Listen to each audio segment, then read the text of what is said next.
जी अस्सलाम वालेकुम। मैंने आपको कल ये बताया था कि कल जो है इलेक्शन है, और अगर इलेक्शन के बाद मूवमेंट आती है मार्केट की, तो मैंने आपको ये दो डायरेक्शन बताई थी कि अगर मार्केट इसको ब्रेक करती है एरिया को, तो मार्केट इधर आएगी इस लेवल के पास। जी मैंने लेवल्स भी आपको बताए थे।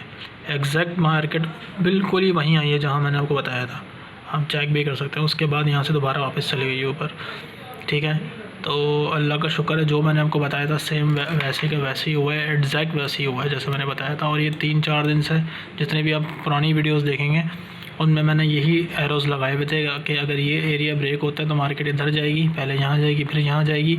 और अगर ये वाला एरिया ब्रेक होता है 2731 वाला, तो मैंने आपको बताया था कि पहला टीपी जो है यहाँ होगा। तो एग्जैक्ट मार्केट ने बिल्कुल सेम वही काम किया जो कि मैंने बताया था।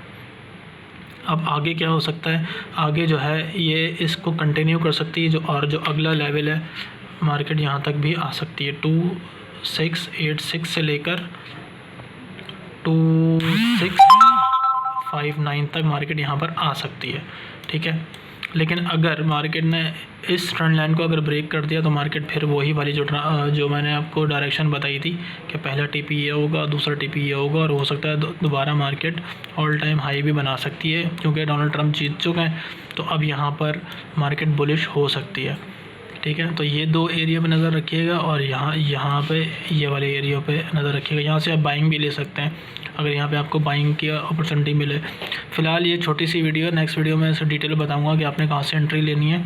आपको मैं अपडेट देनी थी कि मैंने आपको जो बताया था सेम, अल्लाह का शुक्र है, सेम वैसे ही हुआ है, एक्यूरेट।